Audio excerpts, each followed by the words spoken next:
ಶ್ರೀ ಗುರುಭ್ಯೋ ನಮಃ. ನಮಗೆಲ್ಲರಿಗೂ ತಿಳಿದಿರುವಂತೆ ಗಣೇಶ ಪಂಚರತ್ನ ಸ್ತೋತ್ರದ 5 ಶ್ಲೋಕಗಳು, ವಿಷ್ಣು ಭುಜಂಗ ಸ್ತೋತ್ರದ 14 ಶ್ಲೋಕಗಳ ಹಾಗೂ ಕಾಶಿ ಪಂಚಕದ 5 ಶ್ಲೋಕಗಳನ್ನ ತಿಳಿದುಕೊಂಡು ಶ್ರೀ ಸುವರ್ಣಮಾಲಾ ಸ್ತುತಿಗೆ ಪಾದಾರ್ಪಣೆಯನ್ನ ಮಾಡಿ 3 ಶ್ಲೋಕಗಳ ಪದಚ್ಛೇದ, ತಾತ್ಪರ್ಯಾರ್ಥ ಹಾಗೂ ಭಾವಾರ್ಥವನ್ನ ತಿಳಿದುಕೊಂಡಿದ್ದೇವೆ. ಇಂದು 4ನೇ ಶ್ಲೋಕ. ಈ ಶ್ಲೋಕವು ಕೂಡ ಶಂಕರಾಚಾರ್ಯ ವಿರಚಿತ ಸುವರ್ಣಮಾಲಾ ಸ್ತುತಿಯಿಂದಲೇ ಆರಿಸಿಕೊಳ್ಳಲಾಗಿದೆ. ಸಂಸ್ಕೃತದ ವರ್ಣಮಾಲೆಯಲ್ಲಿ 4ನೇ ವರ್ಣವಾದಂತಹ ಈಕಾರದಿಂದ ಈ ಒಂದು ಶ್ಲೋಕ ಪ್ರಾರಂಭಗೊಳ್ಳಲಿದೆ. ಈ ಶ್ಲೋಕವು ಅತ್ಯಂತ ಲಘು ಅರ್ಥವನ್ನ ಹೊಂದಿದೆ. ಈಶ ಗಿರೀಶ ನರೇಶ ಪರೇಶ ಮಹೇಶ ಬಿಲೇಶಯ ಭೂಷಣ ಭೋ ಸಾಂಬ ಸದಾ ಶಿವ ಶಂಭೋ ಶಂಕರ ಶರಣಂ ಮೇ ತವ ಚರಣಯುಗಂ. ಇನ್ನೊಮ್ಮೆ ನೋಡೋಣ. ಈಶ ಗಿರೀಶ ನರೇಶ ಪರೇಶ ಮಹೇಶ ಬಿಲೇಶಯ ಭೂಷಣ ಭೋ ಸಾಂಬ ಸದಾ ಶಿವ ಶಂಭೋ ಶಂಕರ ಶರಣಂ ಮೇ ತವ ಚರಣಯುಗಂ. ಸ್ನೇಹಿತರೆ, ಪದಚ್ಛೇದ ಹೀಗಿದೆ. ಈಶ ಗಿರಿ ಈಶ, ನರ ಈಶ, ಪರ ಈಶ, ಮಹಾ ಈಶ, ಬಿಲ ಈಶ, ಭೂಷಣ ಭೋ ಸಾಂಬ ಸದಾಶಿವ ಶಂಭೋ ಶಂಕರ ಶರಣಂ ಮೇ ತವ ಚರಣಯುಗಂ. ಇಲ್ಲಿ ಅನ್ವಯಾರ್ಥವನ್ನ ನೋಡುವುದಾದರೆ, ಭೋ ಮಹೇಶ ಬಿಲೇಶ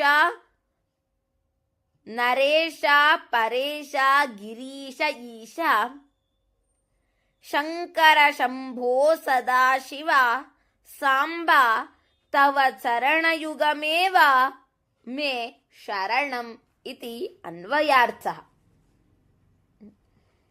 ಅರ್ಥವನ್ನ ನೋಡುವುದಾದರೆ, ಹೇ ಶಿವನೇ, ಹೇ ಈಶನೇ, ಗಿರಿಗಳ ದೇವನೇ, ಜನಗಳ ದೇವನೇ, ಮಹಾದೇವನೇ, ಸರ್ಪಭೂಷಣನೇ, ಹೇ ಪಾರ್ವತಿ ಸಹಿತನಾಗಿರುವವನೇ, ಸದಾ ಮಂಗಳವಾಗಿರುವವನೇ, ಶಂಭುವೇ, ಶಂಕರನೇ, ನಿನ್ನ ಚರಣಯುಗಳವೇ ನನ್ನ ಆಶ್ರಯವು ಎಂಬುದು ಇದರ ತಾತ್ಪರ್ಯವಾಗಿದೆ. ಇನ್ನು ಭಾವಾರ್ಥವನ್ನ ನೋಡುವುದಾದರೆ ಸ್ನೇಹಿತರೆ, ಸಂಸ್ಕೃತದಲ್ಲಿ ಈಶ ಗಿರೀಶ ಎಂಬ ಪದಗಳು ಈಶ ಗಿರೀಶ ಎಂದಿಲ್ಲ, ಈಶಃ ಗಿರೀಶಃ ಎಂದು ಇದೆ, ಮಹೇಶಃ ಪರೇಶಃ ಎಂದು ಇದೆ. ಆದರೆ ಇಲ್ಲಿ ಶಂಕರಾಚಾರ್ಯರು ಈಶ ಗಿರೀಶ ಎಂದು ಯಾಕೆ ಬರೆದಿದ್ದಾರೆ? ವಿಸರ್ಗ ಎಲ್ಲಿ ಲೋಪ ಆಯಿತು? ಶಂಕರಾಚಾರ್ಯರು ದೋಷ ರಚಿಸಿದ್ದಾರೆಯೇ ಎನ್ನುವುದಾದರೆ ಇಲ್ಲ, ಅವರು ರಚಿಸಿರುವುದು ಸರಿಯೇ. ಯಾಕಂತ ಹೇಳಿದ್ರೆ, ಸಂಸ್ಕೃತದಲ್ಲಿ 7 ವಿಭಕ್ತಿಗಳು: ಪ್ರಥಮಾ ವಿಭಕ್ತಿ, ದ್ವಿತೀಯಾ ವಿಭಕ್ತಿ, ತೃತೀಯಾ ವಿಭಕ್ತಿ, ಚತುರ್ಥಿ ವಿಭಕ್ತಿ, ಪಂಚಮಿ ವಿಭಕ್ತಿ, ಷಷ್ಠಿ ವಿಭಕ್ತಿ, ಸಪ್ತಮಿ ವಿಭಕ್ತಿ ಹಾಗೂ ಅಂತಿಮವಾಗಿ ಸಂಬೋಧನಾ ಎಂದು ಬರುತ್ತದೆ. ಆ ರೂಪವನ್ನ ಒಮ್ಮೆ ನಾನು ಹೇಳ್ತೇನೆ, ಆಗ ನಿಮಗೆ ಅರ್ಥವಾಗತ್ತೆ. ಅಕಾರಾಂತಃ ಪುಲ್ಲಿಂಗಃ ಈಶ ಶಬ್ದಃ ಪ್ರಥಮಾ ವಿಭಕ್ತಿಃ ಈಶಃ ಈಶೌ ಈಶಾಃ ದ್ವಿತೀಯಾ ವಿಭಕ್ತಿಃ ಈಶಂ ಈಶೌ ಈಶಾನ್ ತೃತೀಯಾ ವಿಭಕ್ತಿಃ ಈಶೇನ ಈಶಾಭ್ಯಾಂ ಈಶೈಃ ಚತುರ್ಥಿ ವಿಭಕ್ತಿಃ ಈಶಾಯ ಈಶಾಭ್ಯಾಂ ಈಶೇಭ್ಯಃ ಪಂಚಮಿ ವಿಭಕ್ತಿಃ ಈಶಾತ್ ಈಶಾಭ್ಯಾಂ ಈಶೇಭ್ಯಃ ಷಷ್ಠೇ ವಿಭಕ್ತಿ ಈಶಸ್ಯ ಈಶಯೋಃ ಈಶಾನ ಸಪ್ತಮೇ ವಿಭಕ್ತಿ ಈಶೇ ಈಶಯೋಃ ಈಶೇಷು ಸಂಬೋಧನಾ ಹೇ ಈಶ ಹೇ ಈಶೌ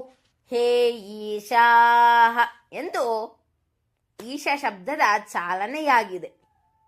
ಇಲ್ಲಿ ಹೇ ಈಶನೇ, ಇಲ್ಲಿ ಸಂಬೋಧನೆಯಲ್ಲಿ ಶಂಕರಾಚಾರ್ಯರು ಬಳಸಿರುವುದರಿಂದ ಹೇ ಈಶ ಎಂದು ಆಗುತ್ತದೆ ಹೊರತು ಹೇ ಈಶಃ ಅಂತ ಆಗೋದಿಲ್ಲ.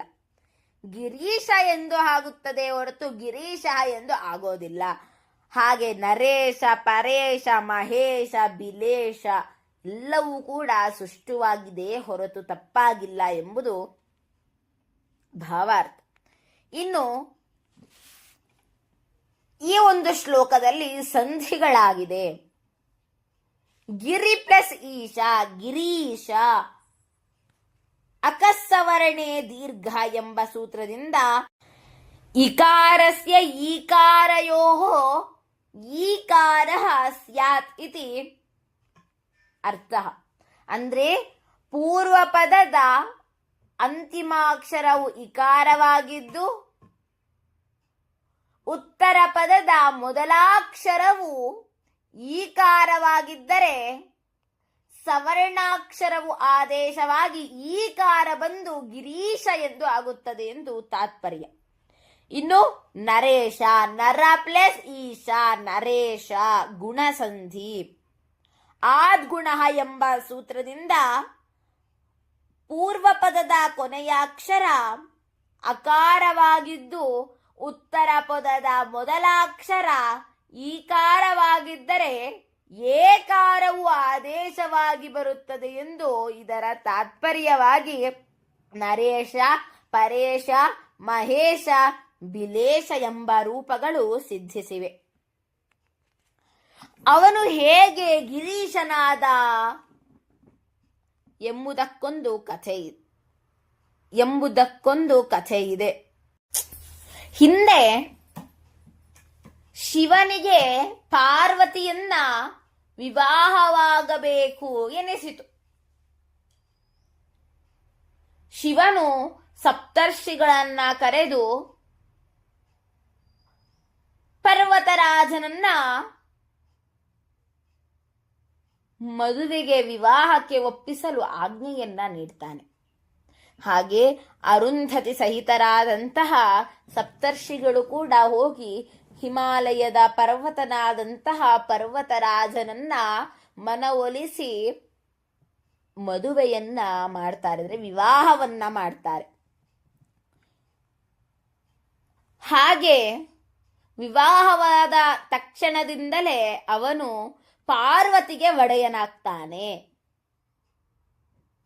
ಪಾರ್ವತಿಗೆ ಗಿರಿಜಾ ಎಂದು ಹೆಸರು. ಗಿರೇ ಜಾತಾ ಇತಿ ಗಿರಿಜಾ, ಪರ್ವತದಲ್ಲಿ ಹುಟ್ಟಿದಳು ಎಂದು ಗಿರಿಜಾ. ಪಾರ್ವತಿಯನ್ನ ಒಲಿಸಿಕೊಂಡ ಎಂಬ ಕಾರಣದಿಂದಾಗಿ ಅಂದಿನಿಂದ ಗಿರೇಹೇ ಈಶಃ, ಗಿರಿಗಳ ಒಡೆಯನಾದ ಅಂದ್ರೆ ಪರ್ವತಗಳಿಗೆ ಅಧಿಕಾರಿಯಾದ ಅಂದಿನಿಂದ ಗಿರೀಶನಾದ. ನರೇಶ, ನರಾಡಾಮೀಶಃ ನರೇಶಃ, ಎಲ್ಲಾ ಜನರಿಗೂ ಕೂಡ ಒಡೆಯನಾದವನು ಯಾರು? ಈಶ. ಹಾಗೆ ಮಹಾದೇವ, ಮಹಾಂಚಾಸೌ ದೇವಾಚ, ದೇವಶ್ಚ ಮಹಾದೇವ ಕರ್ಮಧಾರಯ ಸಮಾಸ. ಮಹತ್ತರವಾದಂತಹ ದೇವ. ಸರ್ಪಭೂಷಣ,